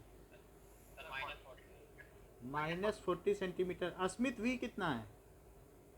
-20। अस्मित एच ओ कितना है? सर वो सर +40। आप ध्यान दे लो, हाइट ऑफ ऑब्जेक्ट 40 थोड़ी, height of. +4 centimetre. Sir +4 centimetre. Sir 4 centimetre, sorry sir. H I कितना है? Sir -3 centimetre. -3 सेंटीमीटर। क्योंकि वो नीचे है। ये सारी चीज़ हो गई। तो आपने सेकंड पॉइंट ले लिया, और एच आई नीचे है ना, कोई भी डिस्टेंस नीचे ली जाएगी तो निगेटिव नहीं होगा। देखो ऑब्जेक्ट कहाँ बन रहा है नीचे कि नहीं? ये ऊपर, ये नीचे। अब देखो तीसरा पॉइंट क्या है, ऑल डिस्टेंसेस आर, ये तो ठीक है कि as per new, so all distances to right of pole positive, left of pole negative, above principal axis, above principal axis क्या है? Below principal axis.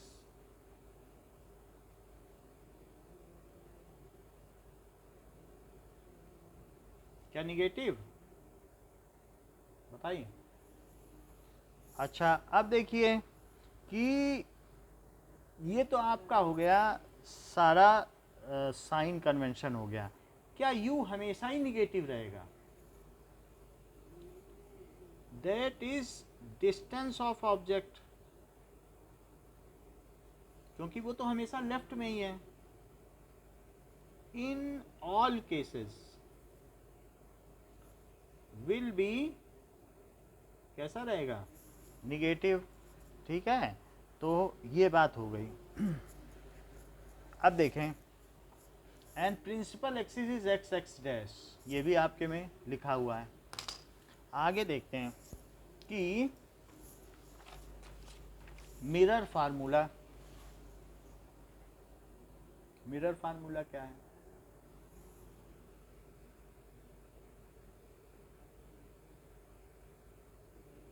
Mirror formula कहता है कि अगर आपको u पता है और f पता है तो v निकाल सकते हो। इमेज कहाँ बनेगी इस बात का आप अंदाजा लगा सकते हो। If you are knowing what is u, so यानी ये कह रहा है कि 1 by v plus 1 by u it is equal to 1 by f। v क्या होता है प्रवीण?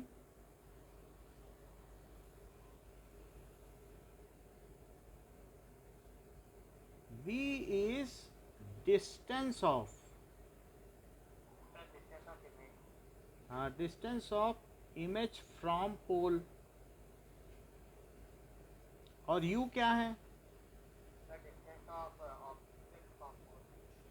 ऑब्जेक्ट फ्रॉम पोल, और f इज फोकल लेंथ।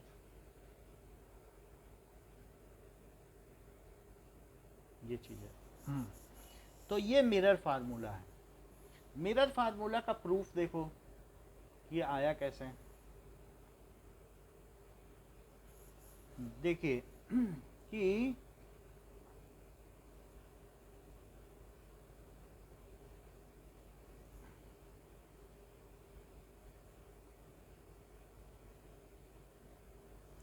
ये जैसे ये, तो यहाँ से रे आई, ठीक है, और रे आने के बाद कहीं ना कहीं जाएगी।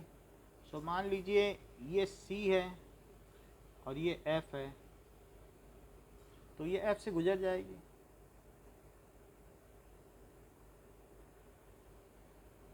और एक इधर गई तो ये भी यहाँ से जाएगी, और यानी इतने एंगल पर जाएगी तो ये, और इसको भी आगे बढ़ा दो, ये कर दिया। अच्छा सी और एफ को थोड़ा सा मैनिपुलेट कर लेते हैं। वैसे तो ये हमें मीज़र करके लिखना चाहिए, बट हमने मीज़र नहीं किया, ऐसे ही लिख दिया, सी लिख दिया। तो इसकी ये जो बनेगी ये बियॉन्ड सी बन जाएगी ना, सी के बाहर बनी, सी और एफ के बीच में है तो, और बड़ी भी बनेगी। ठीक, बन गई इमेज।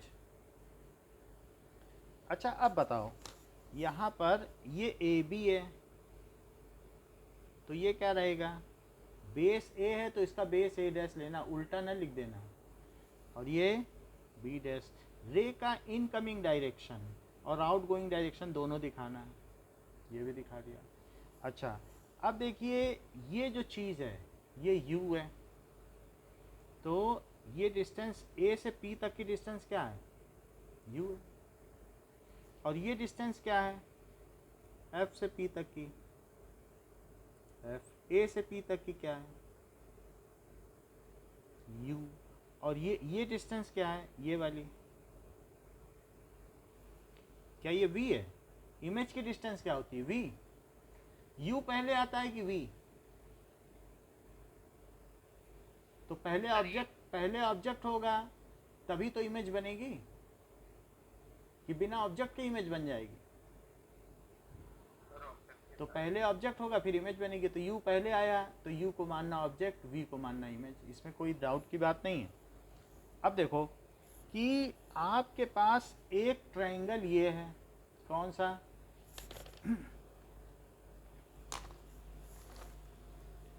ये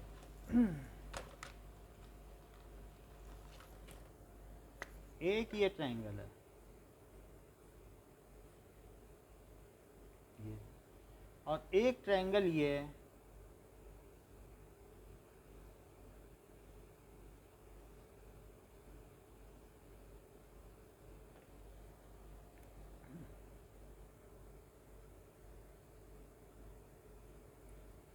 अच्छा अब देखो दो ट्रायंगल हमने बना दिए, ये मुझे बताओ क्या इनका एक एंगल और ये एंगल इक्वल है, आई इज इक्वल टू आर, और ये 90 डिग्री क्या दोनों में, ये और ये, तो दो एंगल इक्वल हो गए। यानी एक तरीके से देखा जाए जब दो ट्रायंगल में दो एंगल इक्वल होगा तो क्या तीसरा एंगल भी इक्वल होगा, दो एंगल होगा तो बाकी 180 से सब्ट्रैक्ट कर दो तो तीसरा भी इक्वल हो जाएगा, तो ये सिमिलर ट्रायंगल हुए। ठीक है, सो सिमिलर ट्रायंगल क्या होते हैं, if in two triangles all the triangles are equal, all angles are equal, then they are similar to each other. जैसे आप दो ले लो, अब ये जैसे मान लो ये दो ट्रायंगल हैं, सर ये प्रूफ बिल्कुल समझ नहीं आया। अभी प्रूफ नहीं किया, अभी समझो तो समझ में आएगा। ये 30 डिग्री है और मान लीजिए ये 70 डिग्री है और ये 80 डिग्री है, तो अगर मैं ये कहूँ कि ये भी 70 डिग्री है और ये 80 डिग्री है, तो ये और ये दोनों सिमिलर हुए। मेरा कहने का मतलब है कि आपकी फ़ोटो और आपका चेहरा क्या सिमिलर होते हैं,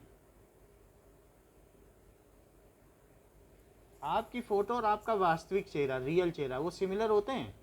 मान लीजिए हाँ होते हैं। आपका अगर चेहरा ये है और आपकी फ़ोटो ये है, तो जो आपकी आँख से नाक की डिस्टेंस होगी या लिप्स की डिस्टेंस होगी, वही इसमें अगर ये 10वां हिस्सा छोटा है तो ये रेशो 1/10 होगा। यानी ये डिस्टेंस का 1/10 है तो इसका मतलब इसकी डिस्टेंस का भी 1/10 यहाँ होगा। दोनों आँख के बीच की डिस्टेंस ले लो तो वो भी तो 1/10 होगी। ये हर लिहाज से 1/10 है, चाहे कहीं से कहीं की डिस्टेंस ले लो। तो ये दोनों ट्रायंगल अगर सिमिलर हैं, यानी एंगल सिमिलर है तो सिमिलर हैं, तो क्या इनकी साइज का रेशो सेम होगा? जो रेशो आँख से लिप्स का होगा वही रेशो, मान लो ये 1/10 है तो दोनों आँखों के बीच का भी 1/10 रिड्यूस हो जाएगा। मेरे कहने का मतलब है कि अगर ए बी सी किसके सिमिलर है, पी क्यू एफ के।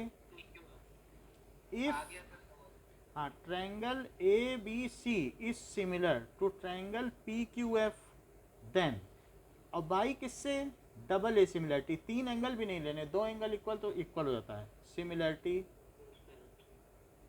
अगर दो एंगल इक्वल हो गए तो क्या ए बी के बीच का जो रेशो होगा वो पी क्यू के इक्वल होगा, A B by P Q वही B C by Q F होगा, और वही A C by P F होगा क्या? तो इसी तरीके से क्या, देखो फिगर में आप ये समझो कि यहाँ से ले आई, ये आई, ये आई, तो ये बताओ ये दोनों ट्रायंगल सिमिलर हैं कि नहीं? In triangle A B P, in triangle A B P and triangle उसी तरीके से लेना, 90 से चले हो और इस वाले एंगल से पी तक चले हो तो यहाँ पर भी 90 से ही चलना, ए डैश बी डैश पी उसी प्रकार से चलना होगा। हाँ हाँ सब स्मॉल है। इन दोनों ट्रायंगल्स में क्या ये दोनों सिमिलर हैं बाई डबल ए सिमिलरिटी? क्योंकि जो इसका आई है वो इसके आर के इक्वल है और जो इसमें एंगल ए है वही एंगल ए डैश है। So angle I is equal to angle R और angle A is equal to angle A dash, each 90। और ये क्यों है? By law of reflection. तो अगर दो एंगल सेम है तो क्या बाई डबल ए सिमिलरिटी क्या होगा? सर पूरे दोनों ट्रायंगल सिमिलर हो जाएंगे sir. Triangle A B P is similar to triangle A dash B dash P. अगर ये सिमिलर हो गए, so if two triangles are similar then their sides are proportional. देख लो यहाँ पे, जैसे सी पी सी टी होता है वैसे सी पी एस टी होता है, corresponding sides of similar triangle. उसमें corresponding sides of congruent triangle होता है, और यहाँ क्या है? Corresponding sides of similar triangle. तो अब जरा देखो, तो बोलिए अनीशा, बोलो, कुछ पूछना है? अच्छा, यहाँ तक समझ में आ गई ना बात? अच्छा, तो A B by A dash B dash is equals to, ये किसके इक्वल होगा? A B by A dash B dash, क्या वो A P by A dash P के इक्वल होगा क्या? बोलो, इतनी बात समझ में आई है बात कि नहीं? Is it okay? अच्छा, अब जरा देखो, क्या ऐसा भी और कहीं भी हो रहा है कि दो चीज़ें और भी कोई दो ट्रायंगल सिमिलर हो? तो हमारे पास एक ट्रायंगल ये बन रहा है और एक ट्रायंगल ये बन रहा है। ये वैसे ट्रायंगल नहीं बन रहा है, लेकिन अगर मैं सोचूं कि ये भी एक लाइन है, बहुत मतलब ये इसे एक लाइन मान लिया जाए, तो वैसे तो ये लाइन ये है और हमारे पास ये लाइन है, और ये माने कि ये आगे जाए। अगर आपका कर्वेचर बहुत छोटा है तब ये ट्रायंगल बनेगा, वरना तो नहीं बनने वाला है। मैं ये मान लूँ कि दिस इज़ एक ट्रायंगल, यानी एक ट्रायंगल है, तो आपको मैं ये एम को भी एक ट्रायंगल मान के चलो। ये पॉइंट कौन सा है? एम। रेडियस ऑफ कर्वेचर अगर बहुत बड़ा है तो एक ट्रायंगल मैं ये दिखाता हूँ, ये देखो जरा, तो इसको एक ट्रायंगल ही मान लेना आप। क्या ये एक ट्रायंगल लग रहा है? थोड़ा थोड़ा। एम पी एक इसकी साइड है, स्ट्रेट मानना, बोलो। और दूसरा ट्रायंगल कौन सा लग रहा है? क्या एक ये भी एक ट्रायंगल लग रहा है?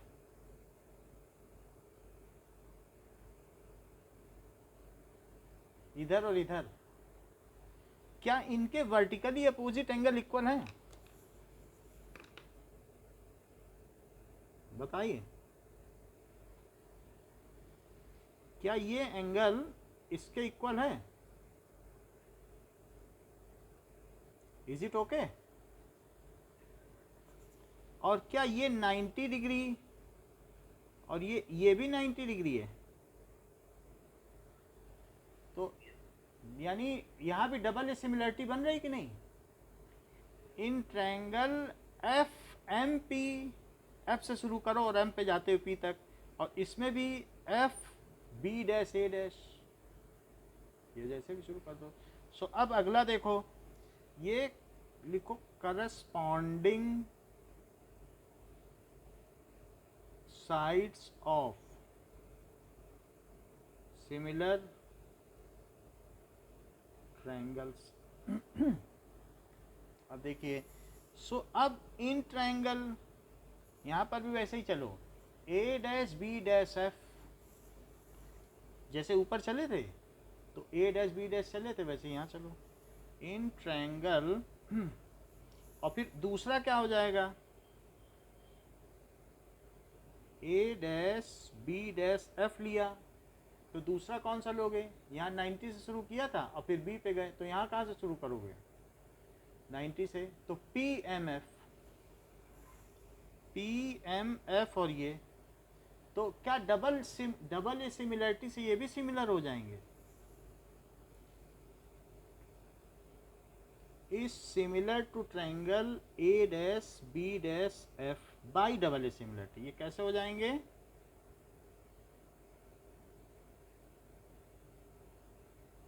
क्योंकि जो एंगल ए है, ए डैश, वही एंगल पी है और ईच 90 है, और दूसरा angle A dash F B dash is equals to angle P F M, vertically opposite angle. तो ये चीज़ हमने बता दी।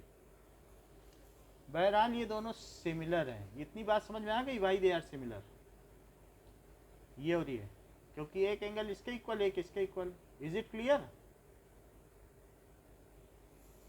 Now your sound is not coming, so let us again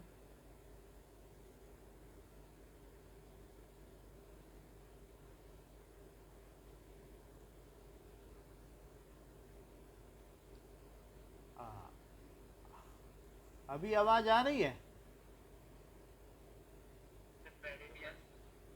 अच्छा ठीक है, हाँ बोलो, किसी का डाउट हो तो पूछ लो, तो फिर हम आगे बढ़ें। सर ये प्रूफ कल फिर से समझा दीजिएगा सर, बिल्कुल समझ में आया। हाँ तो 2 बार समझो ना, हम तो उसको समझाएंगे, इसीलिए तो आज डाल रहे हैं, क्योंकि फिर आप इसको समझ लोगे।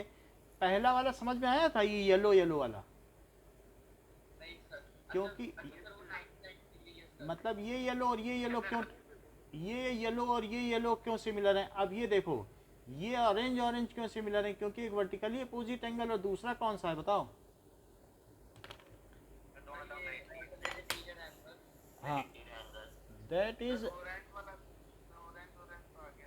समझ में आई बात कि नहीं? सिमिलर क्यों है, इतना तो समझ में आया कि नहीं? क्या पूछिए, क्या पूछ रहे हैं?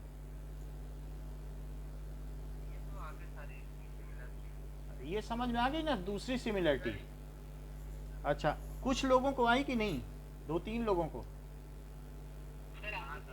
तो फिर वो मेरा काम कम हो जाएगा ना, 2-3 को भी आ गई तो काम कम हो जाता है। अब देखो, तो अब अगर ये सिमिलर हैं तो ये मुझे बताइए कि इफ इट इज सिमिलर, तो अब आगे की बात करो यहाँ पे। Now if it is similar, क्या क्या सिमिलर हमने लिखा बताइए? ट्रायंगल PMF इज सिमिलर, किसके सिमिलर है? Triangle A dash B dash F। अब इस फिगर को देखो, वही चीज लिख दी है, देख लो, और ये है भी सिमिलर। अब मैं फिगर पर आता हूं, देखो ये फिगर है, ठीक है। सो PMF और A dash B dash F। Now अब ये देखिए, PM हमारे किसी काम का नहीं है, तो लिखो PF। क्या लिखोगे? PF, तो यहां क्या लोगे? A dash F। और अब दूसरा क्या क्या चीज लोगे? एक PF ले लिया और एक AB लो। एक क्या लो? That is MP। इधर MP लोगे तो इधर क्या लोगे? मान लो इधर आपने PM ले लिया। PM कैसे लोगे? ये PM लिया, तो ये क्या लोगे? So that is equals to A dash B dash. क्या आपके मन में ये लगता है कि PM को इसके साइज के इक्वल होना चाहिए? क्योंकि ये दोनों एक ही लेंथ हैं, तो मैं PM को क्या इज इक्वल्स टू AB लिख दूं?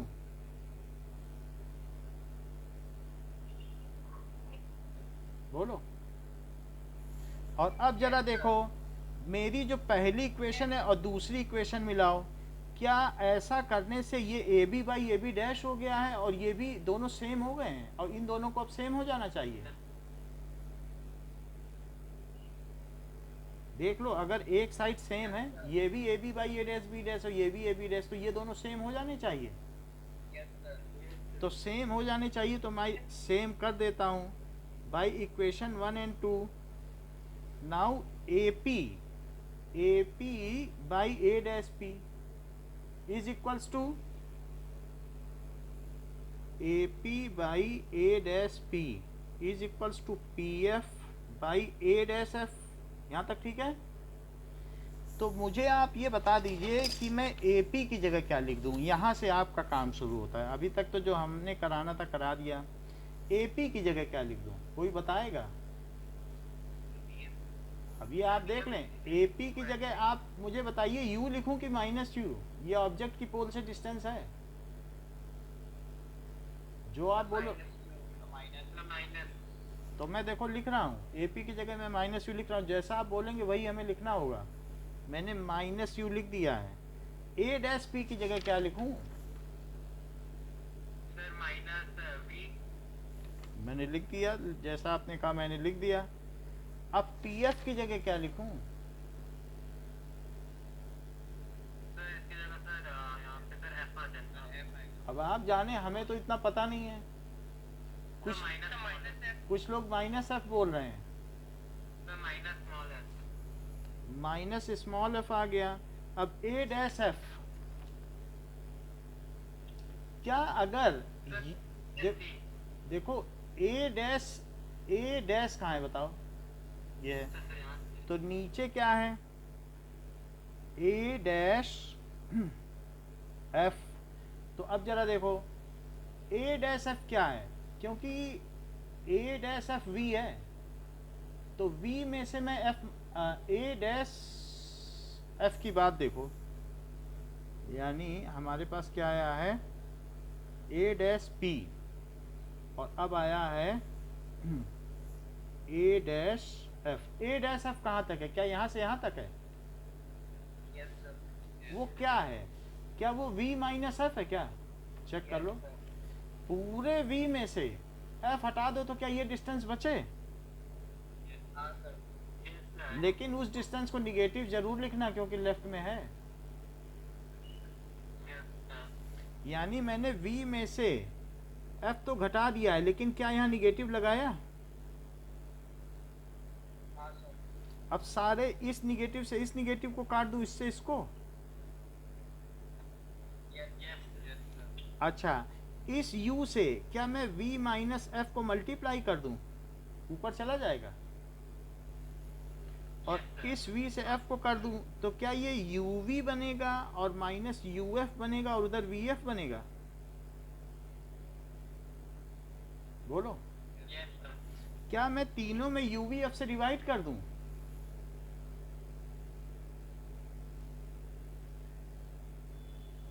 तो ये UV अपॉन UVF और इसमें UF अपॉन UVF और उधर क्या है?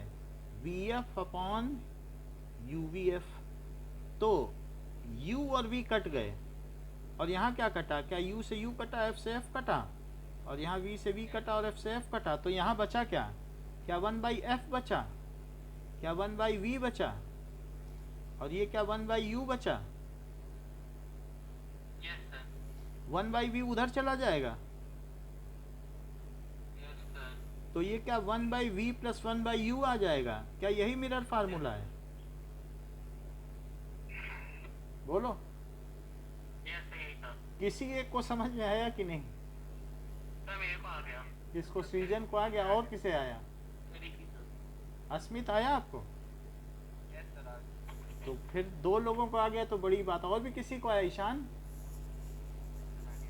आ गया ना? एक बार देख लोगे, खुद कर लोगे तो आ जाएगा। ठीक है, तो बाकी इसके आगे यही मिरर फार्मूला कल मैं कॉन्वेक्स के लिए प्रूव कराऊंगा। Okay okay, welcome welcome.